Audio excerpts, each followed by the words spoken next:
അത് ദിലീപ് ആണെങ്കിൽ ദിലീപിന്റെ സ്ഥിതി ഈ തരത്തിൽ.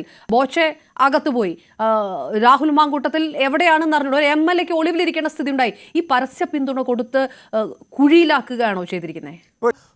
കല്യാണം കഴിഞ്ഞ അതായത് അതിജീവിതയുടെ ഐഡന്റിറ്റി താങ്കൾ പുറത്ത് വിട്ടേനെ എന്നാണോ പറയുന്നത്? എന്റെ കയ്യിലുണ്ടായിരുന്നു, ഞാൻ വിട്ടേനെ, ഇതിനു മുന്നേ വിട്ടേ.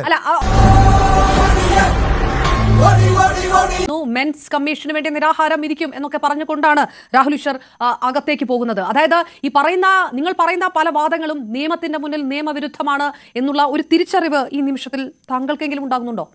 എന്റെ കൊച്ചേട്ട നിങ്ങൾക്കും കൂടിയോ? 4 ആളെ കണ്ട അവന്റെ തലക്ക് ഭ്രാന്താണെന്ന് അറിയത്തില്ലേ? വെറുതെ തള്ളിയിട്ട് പോയതാ. ഈ പറയുന്ന യുവതി ഒരുപാട് കള്ളത്തരങ്ങൾ ചെയ്തിട്ടാണ് ഇപ്പൊ നിൽക്കുന്നത്. ആ സ്ത്രീയെയാണ് നമ്മൾ ഇര അതിജീവിത എന്നൊക്കെ പറയുന്നത്. രാഹുൽ ഈശ്വർ ഇട്ട വീഡിയോകൾ വഴി ആ കുട്ടി ആരാണെന്ന് വ്യക്തമാകുകയും വായിക്കുന്നവർക്കെല്ലാം വ്യക്തമാകുകയും ആ ഫോട്ടോ ഏത് തരത്തിലാണ് പരന്ന് നടന്നത് എനിക്ക് ഇതേവരെ മനസ്സിലായിട്ടില്ല സത്യം പറഞ്ഞാല്. ഇവനെ തടയണ്ട, അയച്ചുവിട്ടേക്ക്. ഇവന് കിട്ടാനുള്ളത് നമ്മളായിട്ട് മുടക്കണ്ട. അദ്ദേഹം ഫോട്ടോ ഇട്ടിട്ടില്ല, അദ്ദേഹം പേര് പറഞ്ഞിട്ടില്ല, അദ്ദേഹം ഒരുപാട് കാര്യങ്ങൾ മറച്ചു വെച്ചിട്ടാണ്. ഒരുപക്ഷെ എനിക്കാണ് ഇവ കാര്യങ്ങൾ അറിയാവുന്നതെങ്കിൽ ഞാൻ തീർച്ചയായിട്ടും അത് പൊതുമധ്യത്തിൽ അത് കൊടുത്തേനെ. കാരണം ഇങ്ങോട്ട് വന്നേ നീ കല്യാണം കഴിഞ്ഞ അതായത് അതിജീവിതയുടെ ഐഡന്റിറ്റി താങ്കൾ പുറത്ത് വിട്ടേനെ എന്നാണോ പറയുന്നത്? എന്റെ കയ്യിലുണ്ടായിരുന്നു, ഞാൻ വിട്ടേനെ, ഇതിനു മുന്നേ വിട്ടേ. ആദ്യം ഈ സംസാരിക്കുന്ന വ്യക്തിയെ ആദ്യം അറസ്റ്റ് ചെയ്ത് ലോകപ്പിലാണ്. താങ്കളാണെങ്കിൽ ഐഡന്റിറ്റി പുറത്ത് വിട്ടേനെ എന്നാണോ? തീർച്ചയായിട്ടും. കാരണം എന്ന് പറഞ്ഞാൽ ഇങ്ങനെ ഓരോ പുരുഷന്മാരെ ചതിക്കുവാനും വഞ്ചിക്കുവാനും ആത്മഹത്യയിലേക്ക് തള്ളിവിടാനും അതിന് കൂട്ടി നിൽക്കാൻ എന്നെ കൊണ്ട് പറ്റില്ല. അത് തന്നെയാണ് കാരണം.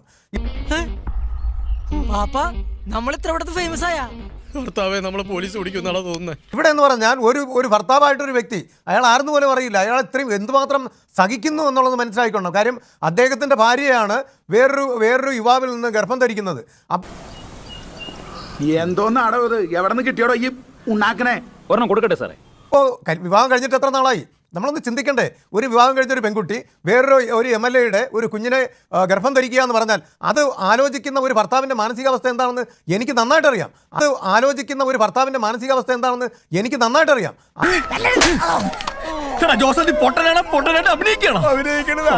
ജീവിതയെ അപമാനിച്ചതിന് രാഹുൽ ഈശ്വർ പൂജപ്പുര ജയിലിനകത്താണ്. താങ്കൾ രാഹുൽ ഈശ്വറിനെ മറികടക്കുന്ന തരത്തിലുള്ള പരാമർശങ്ങളാണോ നടത്തുന്നത്? താങ്കൾ എനിക്ക് ഒന്നും വേണ്ട, നിന്നെ എന്നിങ്ങനെ ജീവനോട് കണ്ടാൽ മതി.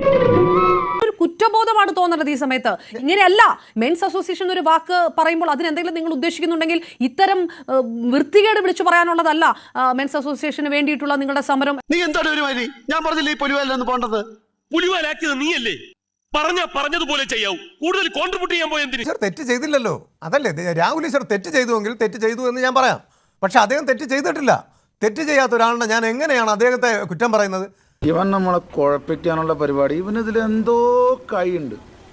എന്നിട്ട് ഇന്നലെ എന്നെ ഒരു അമ്മ വിളിച്ചിട്ട് ട്രിവാൻഡ്രം നെടുമങ്ങാട് ഉള്ളൊരു അമ്മ വിളിച്ചിട്ട് എന്നെ മകനെ കുറിച്ച്, അവരുടെ മകനെന്ന് പറഞ്ഞാൽ KSRTC കണ്ടക്ടറാ. ജോസിന് എന്തോ ഐഡിയ പറയാണ്ട്. എന്താ ജോസേ? ഈ +2 പഠിക്കുന്ന മകളുടെ പ്രായമുള്ള ഒരു പെൺകുട്ടിയുടെ മാറിടത്തിൽ ടച്ച് ചെയ്തു എന്ന് പറഞ്ഞിട്ട് അദ്ദേഹത്തെ ശിക്ഷിച്ചിരിക്കുകയാണ്. 5 വർഷവും 25,000 രൂപയും. ഈ പെൺകുട്ടിയുടെ മാറിടത്തിൽ ടച്ച് ചെയ്തു എന്ന് പറഞ്ഞിട്ട് അദ്ദേഹത്തെ ശിക്ഷിച്ചിരിക്കുകയാണ്. 5 വർഷവും 25,000 രൂപയും. കഴിഞ്ഞ എക്സ്ട്രാordinary കഥ. ഞാൻ ചോദിക്കട്ടെ, ഇത്തരം നിയമങ്ങളൊക്കെ കയ്യിലെടുത്ത് സ്ത്രീകൾക്കെതിരെ തോന്നിവാസം കാണിക്കാൻ നടക്കുന്നവർ മാത്രമാണോ നിങ്ങൾ ഈ വാദിച്ചുകൊണ്ടിരിക്കുന്ന പുരുഷ വിഭാഗം എന്നുള്ളത്? അതല്ലാത്തൊരു മറുവിഭാഗം ഇല്ലേ? അവരുടെ വിഷയങ്ങളല്ലേ ഡീൽ ചെയ്യേണ്ടത്? അതൊന്നും എനിക്കറിയാൻ മേല. നമ്മുടെ അടുത്ത് വരുന്ന കേസിൽ ന്യായമുണ്ടെങ്കിൽ തീർച്ചയായിട്ടും അതിനുള്ള പ്രതിവിധികൾ ഞാൻ പറഞ്ഞു കൊടുക്കാറുണ്ട് നമ്മുടെ നിയമവ്യവസ്ഥയിൽ നിന്നുകൊണ്ട്. കാര്യം അതിനപ്പുറം നമുക്ക് ചെയ്യാൻ പറ്റുന്ന കാര്യങ്ങളുണ്ട്. കോടതിയിൽ നിങ്ങൾ തന്നെ സംസാരിക്കൂ. കാര്യം ഞാൻ അങ്ങനെ സംസാരിച്ച് ഒത്തിരി കേസുകൾ ജാമ്യം ഞാൻ നേടിയിട്ടുണ്ട്.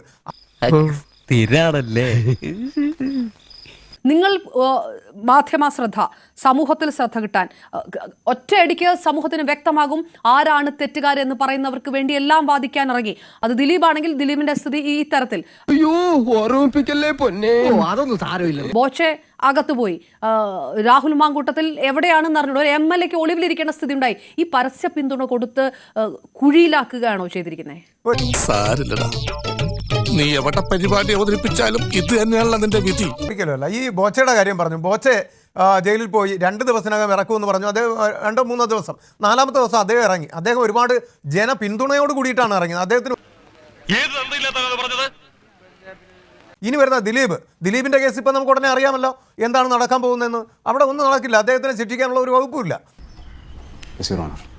നീയാണല്ലോ കോടതി ഓടാമയില്. കാരണം വിവാഹം കഴിഞ്ഞ ഒരു പെൺകുട്ടി ഭർത്താവിനോടൊപ്പം ജീവിക്കേണ്ടതിന് പകരം ഒരു MLA-ക്ക് അങ്ങോട്ട് മെസ്സേജ് അയച്ച് അയാളെ ചങ്ങാത്തം കൂടി അതിൽ ഒരു കുഞ്ഞിനെ ഗർഭം ധരിക്കുന്നു. ഇത് നമ്മുടെ കേരളത്തിന് അപമാനമല്ലേ? ഇവിടുത്തെ സ്ത്രീകൾക്ക് അപമാനമല്ലേ? സ്റ്റേജിൽ നിന്ന് ഇറങ്ങിയിട്ട് മതി ആ കഥകളിക്കാരനും കൊടുത്തേക്ക് 2 എണ്ണം. അല്ല, തീർച്ചയായിട്ടും ഞങ്ങൾക്കൊക്കെ പിന്തുണ കിട്ടുന്നുണ്ട്. മറ്റുള്ള രാഹുൽ ഈശ്വർ ചെയ്ത വീഡിയോയ്ക്ക് പിന്തുണ കിട്ടുന്നുണ്ട്. അദ്ദേഹത്തെ സപ്പോർട്ട് ചെയ്യുന്നുണ്ട്. അതിന് യാതൊരു മാറ്റമില്ല. ജനപിന്തുണയൊക്കെ ഉണ്ട്. ഒരു ഗുണ്ട തല്ലുന്നതിനൊക്കെ ഒരു അതിലുണ്ട്. രാഹുൽ മാങ്കൂട്ടമായാലും ശരി തന്നെയാണ്, അദ്ദേഹവും തെറ്റ് ചെയ്തിട്ടില്ല. ഈ പെൺകുട്ടി രാഹുൽ മാങ്കൂട്ടം തെറ്റ് ചെയ്തിട്ടുണ്ടെങ്കിൽ ഈ യുവതിയും തെറ്റ് ചെയ്തിട്ടുണ്ട്. ഇവർ രണ്ടുപേരും തെറ്റുകാർ തന്നെയാണ്. നിനക്കതൊക്കെ എങ്ങനെയാ സാധിക്കുന്നത്? അല്ലെങ്കിൽ നമ്മുടെ നിയമവ്യവസ്ഥയിൽ വെച്ച് നോക്കുകയാണെങ്കിൽ ഇവർ രണ്ടുപേരും ചെയ്തത് തെറ്റല്ല. കാര്യം പരസ്പര സമ്മതത്തോട് കൂടിയിട്ട് ശാരീരിക ബന്ധത്തിൽ ഏർപ്പെട്ടവരെ എങ്ങനെ തെറ്റ് പറയാൻ പറ്റും? ഇന്നത്തെ നിയമം അതല്ലേ നമ്മൾ അനുശാസിക്കുന്നത്. ഞങ്ങള് പഴയ ഫ്രണ്ട്സാ, ഉറക്കം വന്നോണ്ട് തോളിലിട്ടതാ.